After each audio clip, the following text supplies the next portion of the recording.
Hello everyone and welcome back to TowerGate. It is TowerGate day number 734. 734 March 27th, 2019, Wednesday. Thank you so much for tuning in. Well, of course it is Wednesday again, and I believe I'll be having some chicken tonight.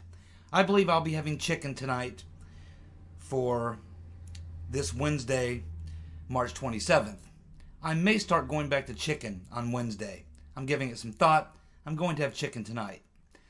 Now, let's get on to the news first before I do get into today's video. Yesterday's video, not a very good job at editing that. At the end, I actually cut off the end of the dumbass of the week.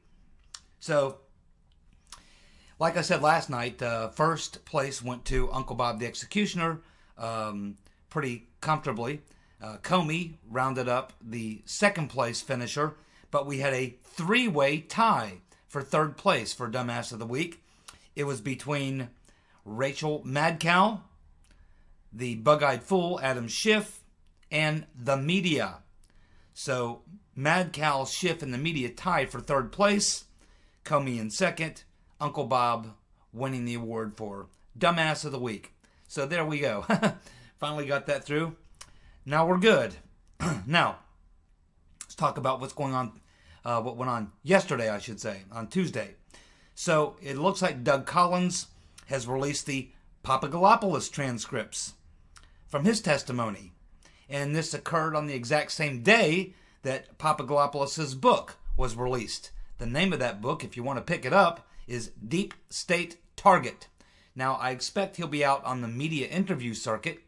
And, you know, I just, the first thought that crossed my mind, it's not even related really so much, is just that, you know, I remember back in this past summer when the Republicans were still in control of the House, and I remember making the point on a couple of occasions that what the Republicans should do is sort of like what they did in Watergate, where they actually, they didn't just like bring in one person.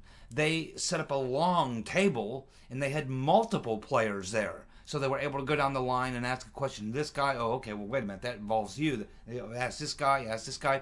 And I really like that format.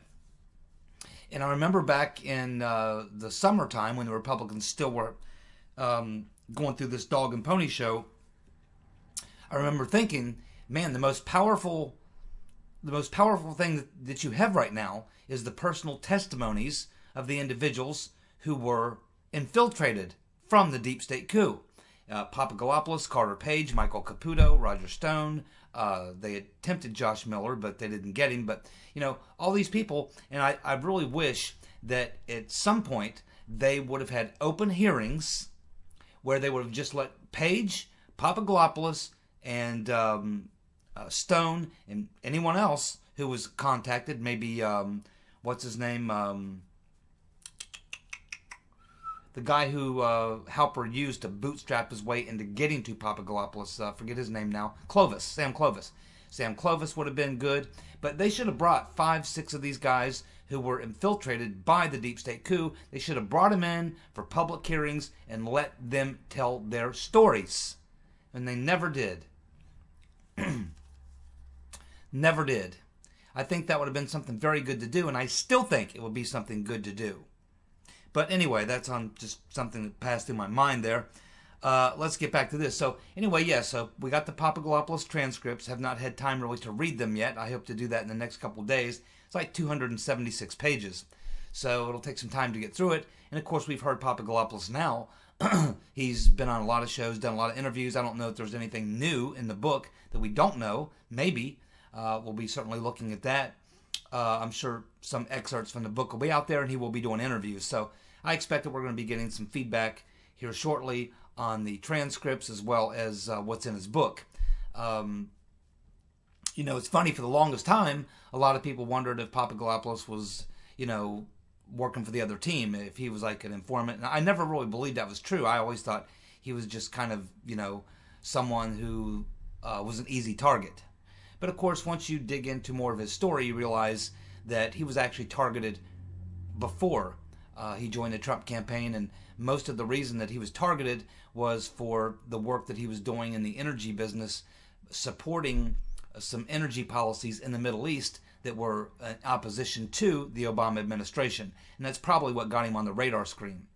It's just funny how he ended up in the Trump campaign, just like Manafort, who we'll get to in a little while. So there's still a lot of strange things that have happened that I still have a lot of questions about, and I'm hoping some point we'll get the answers to these questions. First, someone has to ask the questions. And a lot of these types of questions, excuse me, that I have I don't hear other people asking them. So anyway, we just have to follow this and see where it all goes. But anyway, if you're interested, Papagalopolis' book is out, Deep State Target. We'll read through the testimony and see what we can find. Don't know if there's anything new there, but we'll certainly check it out. Well, probably the biggest story that went down yesterday on Tuesday was that the Cook County Assistant Attorney General, Joseph Magats, M-A-G-A-T-S, dropped all 16 felony charges against Jussie Smollett for perpetrating the hoax hate crime. The crime, not this assistant attorney is saying that they did it because he believes that the crime was not that big of a deal. So the charges apparently were dropped in return for Smollett doing community service and for forfeiting his $10,000 bond to the city of Chicago. Jussie, according to this character, was not a threat to public safety. Of course, the police chief, even Deadfish, Rahm Emanuel, are not happy. In fact, they're very angry. So a lot of people want to know what's going on here. Of course, we know there's a backstory here. We know that previously the original prosecutor, this Kim Fox person, had been contacted by a friend of Michelle Obama. In fact, she was the chief of staff to Michelle Obama. Her name was Tina Chin. And, of course, she made a personal phone call, intervened, and of course, that caused the Fox to step down. And that's how we got the next in line. And, of course, we also had the rumors that came out that maybe there was some connection to Kamala Harris's campaign rollout, and this event were supposed to be tied together, and that there may be something there. There's a lot of people suspecting that maybe the reason they didn't want to go through trial and go through the court hearings is because something might come out that might link Kamala Harris to Smollett and this thing that he did. So, obviously, something's going on here. Something's obviously going on. Obviously, this is an outrage. I mean, I think that's pretty obvious that it's an outrage. This guy committed 16 felonies. And what he did could have caused a problem in public safety. He could have caused a riot. And it was a hate crime. It's actually worse than a hate crime because he perpetrated a hoax hate crime, which could have spurred actual hate crimes. There could have been a response to that. There could have been people who would have said, oh, they want to beat up Jussie Smollett? Fine. And that could have caused people to actually go out and look for white guys with Trump hats.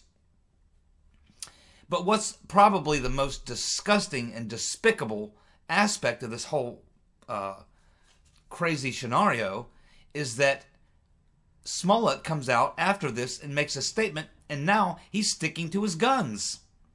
He's saying basically like he's been vindicated. He's like, yeah, well, I'm sticking to my story. Everything I said was true and blah, blah, blah, blah, blah. It's not like he had to come out and apologize and admit that he lied. No. He's able to continue the lie. He's able to continue the lie. He's not even being held accountable for the lie he told. And we know it was a lie because we heard from the police chief today that they're asking about the evidence. They said this had nothing to do with evidence. And even this Assistant Attorney General, Mr. Magats, even he says, oh, no. I mean, it had nothing to do with the evidence. The evidence was fine. But the police chief said, hey, you're just talking about the evidence that you know about. We had a lot more evidence that you don't know about. This was slam dunk, man. We had this guy dead to rights. He's lying. He perpetrated a hoax crime, and we can prove it. So I don't know where all this is going to go, but I would be a little bit surprised if it stops right here. But the one thing I think we can all be sure of is that some thing happened here. Someone intervened, and it very likely could have been Michelle Obama. Remember, we're talking about Chicago, home of the Obamas. And it's a corrupt place, by the way.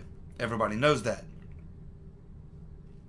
So my guess is that this thing is not really just going to go away. And while Smollett may walk and get away with it in a way, I don't think he gets away with it with the public, because I think the public mostly knows that he was lying, and he got away with one here.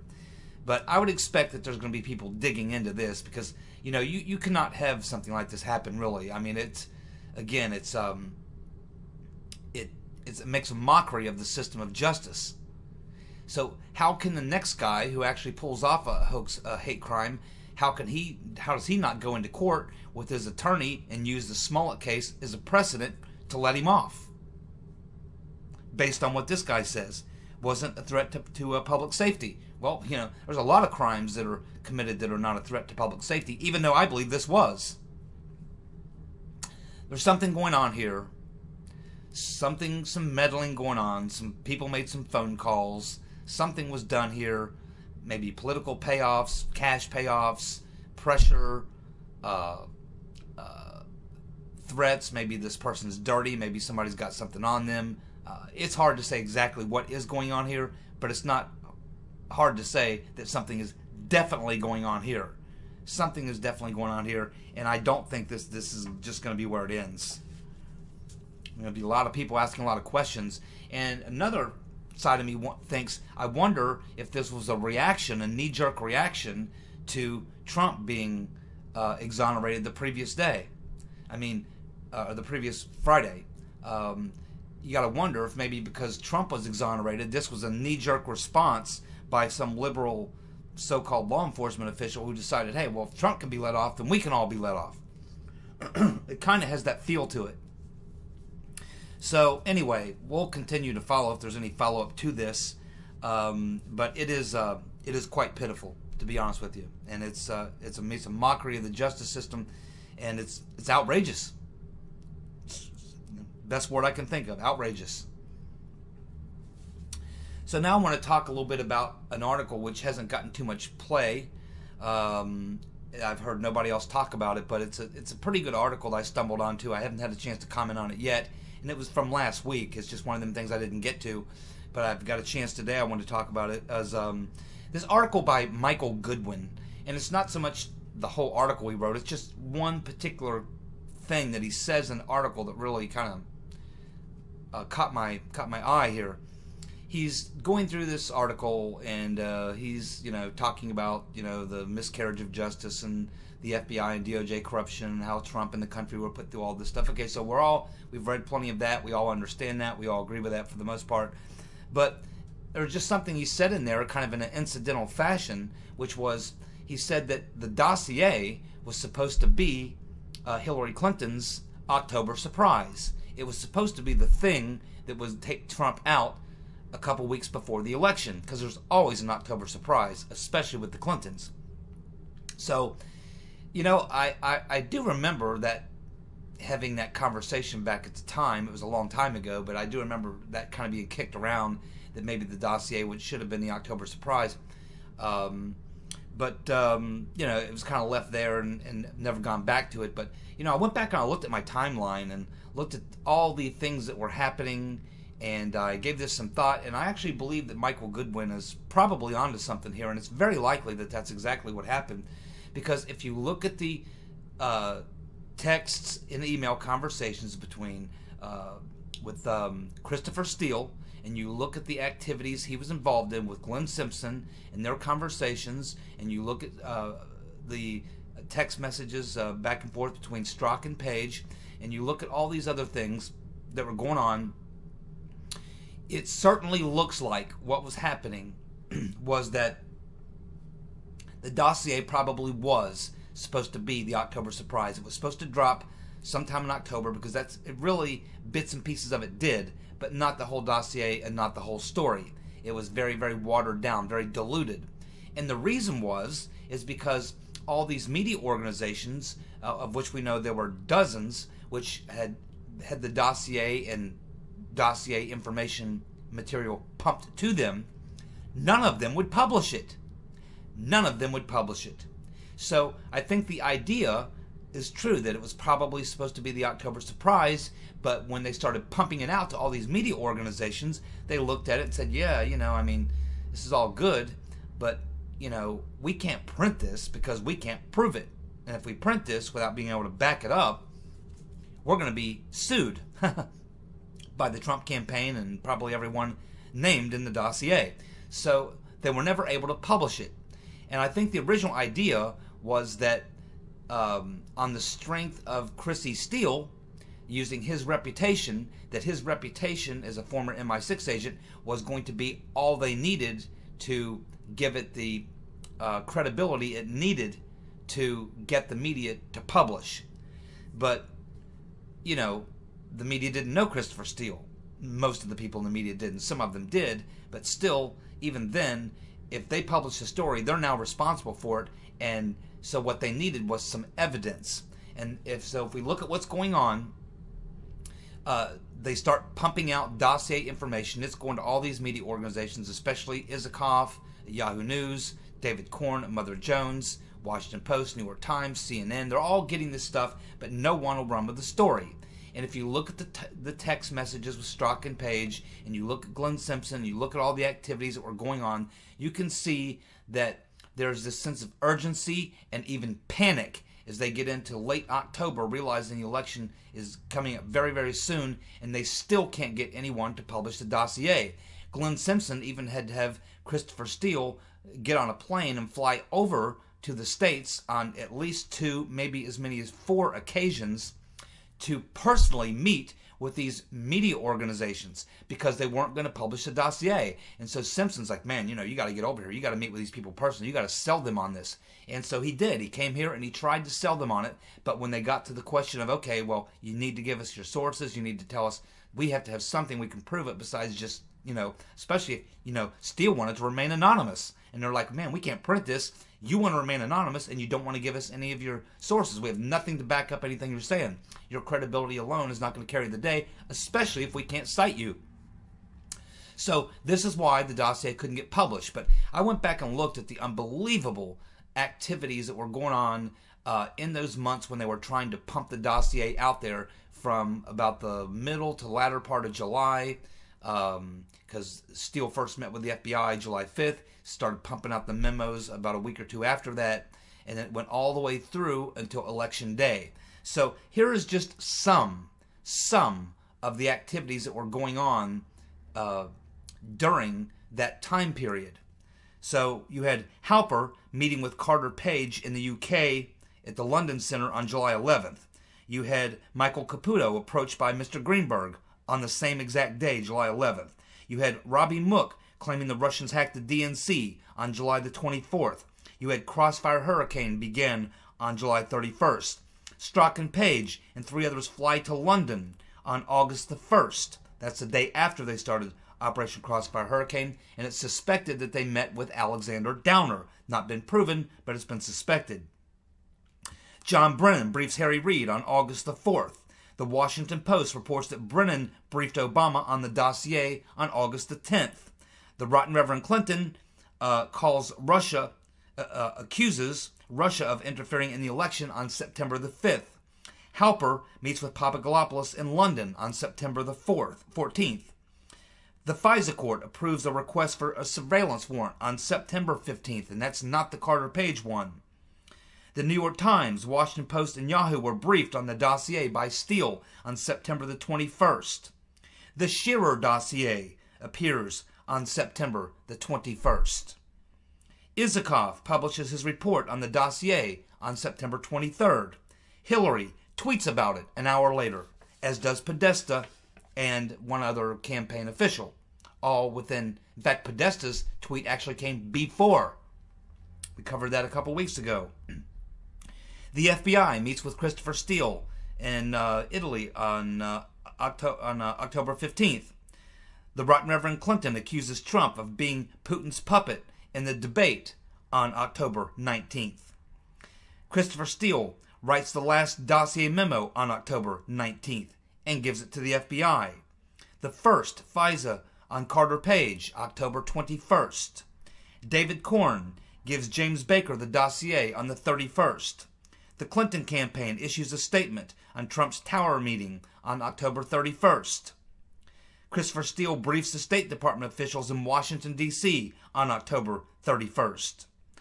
Bruce Orr meets with Christopher Steele and Glenn Simpson in secret on November the 15th. So here, what we can see is that, and there's a lot more. This is just some of the things I wrote down. There's much, much more. You can see that as is being stated in this article, you can see that there was panic and hysteria going on. And the closer we got to the election, the more things got ramped up. You can see in how many of these things started on the same day or a day apart or 2 days apart. This massive activity began. It's because in early July, in mid-July, when Steele is passing this information on, and we know this from his texts, he is expecting it to be all over the media, all over the airwaves, but it doesn't. And he gets very upset. And so he's telling Glenn Simpson, he's like, what's going on? Are you peddling this stuff? I mean, I'm giving it to everyone I can. Are you doing your job? Are you getting it out there? Are you telling them to publish? And Simpson's like, yeah, man, I'm doing my thing, and you're doing your thing. And nobody's running with the story, but they will, or whatever. And Steele is panicking. Simpson is starting to panic because remember, he's the guy being paid to produce the October surprise, and he panics because now he realizes he's not going to get his October surprise out on time. No one will publish it. They won't publish it because they can't back it up. So he's doing everything he can to get it out there enough to where media organizations will maybe start saying, well, everybody else has got it, everybody's talking about it, everybody knows about it, let's just go ahead and do it. But no one wanted to be the first one to do it because you're going to be the one to get sued. And of course we know how they eventually got it out. They got it out by creating the story that CNN could do, saying that Trump was briefed on it by Comey, and then of course BuzzFeed used that to publish it. But you can see that Michael Goodwin, I think, is very much onto something here. And again, you can see the panic and hysteria and desperation that was going on because I realized that this October surprise was supposed to be out by probably somewhere around the first or second week of October, and it wasn't. And everyone panicked. Not just Steele, not just Fusion GPS, not just the Clinton campaign, not just these reporters that had gotten it, but the FBI, the CIA, they all ramped up everything they were doing as well. So everybody, I think, what happened was they realized, hey man, this thing that we had put together to take out Trump, no one's going to run with the story. No one's going to publish it. We got a problem. And at that point, they went into hysterical mode, and they did a lot of things that now, looking back on it in hindsight, were very, very risky. Very risky. They took a lot of risks. They did a lot of things they shouldn't have done. Things that they wouldn't have done if the operation would have worked out the way it was supposed to, which was that it would have went smoothly. The dossier would have been released. Someone would have published it early October, the October surprise. Then the FBI can come in and overtly do what they needed to do. But because the dossier did not get published, they were forced to do a lot of things illegal, covertly, and otherwise to try to take Trump out without the dossier, because now they don't have it. They were supposed to have the dossier to work with, but it wasn't going to be there. And that's why they had to go get FISA warrants on Carter Page, start pumping these spies into the campaign to try to frame people. It's why they had to do all that. And then, once they failed and Trump was elected, now they had a big problem, because now they know all these things they did were criminal. And there was no legal justification for it. And that is how they had to start doing all sorts of other things to cover up what they did. And this is what I think we're going to learn, one of the many things that we're going to learn when this all unravels itself. But a very good observation in that story, I think.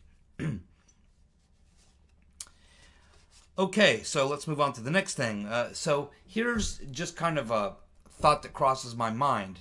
Now that we've had a few days to let this all soak in, at least was it soaked in for me. Now, for the rest of the country, it's probably going to take maybe anywhere from a couple days to a couple weeks for things to fully sink into the skulls of the masses. It's going to take some time for them to fully come to grips with the fact that we just had an entire massive investigation with tremendous resources, yet nothing was found. No evidence. It's not going to take that long. Once it sinks into people's skulls exactly what happened, for people to ask the most obvious question, which will be, if there was no evidence for Trump-Russia collusion, then what is the evidence, what was the evidence for the wiretaps, FISA warrants, agent provocateurs, national security letters, unmaskings, at least 5 investigations? If all that was based on the same evidence, and it was, then there's a big problem. Because Mueller, essentially what he just did, whether he's realizing it or not, is he just said that all the evidence that would have justified all the things they did does not exist. It was the same evidence. The evidence for the Trump-Russia collusion is the exact same evidence that would have been used for all the FISA warrants, all the spying, all the investigations, all the unmaskings, and all these other things. So, that tells us a lot. It tells us that a lot of people are going to jail because Uncle Bob just made the case that the evidence that we were told exists for all these activities that went on isn't true. It isn't true. Therefore, all the things that they did, there was no evidence for it, other than the dossier, which Uncle Bob just proved wasn't true. They're going to try to fall back on the downer Papagalopolis, but that's not going to work. It's not going to work because the downer Papagalopolis thing, they had already started on Trump before that, long before that. And as far as we know, Steele didn't know anything about that. As far as we know, Confusion GPS didn't know anything about that. As far as we know, the Rotten Reverend Clinton campaign didn't know anything about that. And the fact is, they didn't even interview Papagalopolis until January of 2017. So that's not going to fly. Not to mention, Papagalopolis says that he doesn't recall speaking to Downer about anything having to do with Russia emails or anything else. So there's a lot of problems, and these people are all going to have to be brought in. They're all going to have to be brought in to testify, or they're going to have to testify in front of a grand jury. It may not be in public, but they are going to have to testify. They're going to have to get the statements from Alexander Down the Hatch Downer. They're going to have to talk to Mr. Halper. They're going to have to talk to Mr. Greenberg. They're going to have to talk to Mr. Mifsud. And they are definitely going to have to talk to Christopher Steele. A lot of people are going to jail because Uncle Bob just proved that the evidence for everything they did does not exist. That's the most important thing. When it sinks into everybody's skull, and it will take a couple weeks, that's exactly what's going to happen. Now, on a couple other pieces of news, let's see. We have the Senate held the vote today on Tuesday for the new Green Deal. It looks like 57 or 54 Republicans, all of them, voted against it. They were joined by 3 Democrats. That would have been Kirsten Sinema, Joe Manchin, and Doug Jones joined the Republicans in voting to make it a 57-0 vote. 0 Democrats voted for it. They all voted present. All the Democrats but 3 voted present. 3 of them voted with the Republicans. It was a massive disaster for AOC and her commie friends.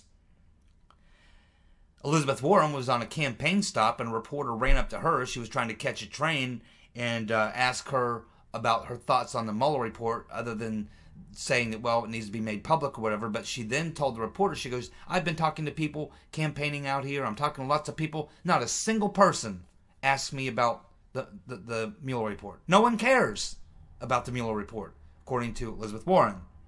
No one really cares about the hoax, is basically what that means. Of course, we had Trump today telling the press corps that the coup began on orders from officials very high up. Remember, Trump knows more than we do. He knows it began at the very top. And you're talking about Obama, the right Reverend Clinton, the mastermind of it, with Obama and John Brennan, Mr. Potato Head, executing the early stages of it, and then they pumped it into the FBI. And then, of course, all the usual cast of characters, all friends of Hillary, were brought in to help try to sell it. That's what happened. Well, it looks like the House of Representatives today, Madam Botox, tried to override Trump's veto. They failed miserably, so Trump is going to, his national emergency at the border is going to stand. And on top of that, the DOD announced today that they are moving $1 billion from their DOD budget over to wall funding. That puts Trump up to about what, 3.7 billion in funding for the wall, which should get a lot of wall built between now and the end of the year before he comes back for more. And he actually is looking for more. Now, I've been digging in again, as you know. I'm looking really hard at this stuff going on in Ukraine and making a lot of connections. I don't have time to go into it today, but tomorrow I'm going to be talking about the most recent article by John Solomon, which not too many people are talking about. It's not really a bombshell article. It's just some back history that shows this connection between people associated with the McCain campaign 10 years ago and the Trump campaign. A lot of the same characters, a lot of the same things that were going on back then that I've completely forgotten about, that John Solomon reminds us of, and some more interesting tidbits on Alexandra Chalupa. I've been really looking at her. The last 2 days I've been reading up a lot on Chalupa, and I've found some very interesting things. And so tomorrow I'm going to be talking about a little bit more in depth about the Ukraine thing, about this 10 years ago, how a lot of this same stuff that we're looking at that went on with Trump in 2016 also went on with McCain in 2006. And I found a couple of extraordinary comments by Chalupa, where at one point Chalupa's talking about the fact that Manafort pops up on her radar screen. He had been on her radar screen since she got over to Ukraine in late 2015, and she told someone that she had a feeling in her gut that Manafort was going to end up being in the Trump campaign. And it goes back to the same questions we were asking about, and of course Carter Page also was a energy consultant in the Trump the McCain campaign.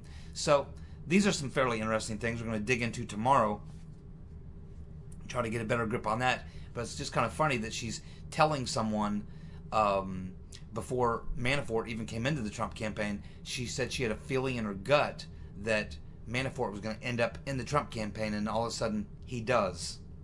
Very interesting. There's a lot to know. This thing may be far more devious than we even thought. But here's kind of an exit question for you today. What foreign governments attempted to interfere in the U.S. presidential elections in 2016? What foreign governments attempted to meddle in the 2016 U.S. presidential election? Russia, the UK, or Ukraine? Russia, the UK, or Ukraine? That should be an easy one. Two of them are correct. Thank you so much for tuning in. I'll be back tomorrow with more TowerGate. See you guys. Have a good night. Bye.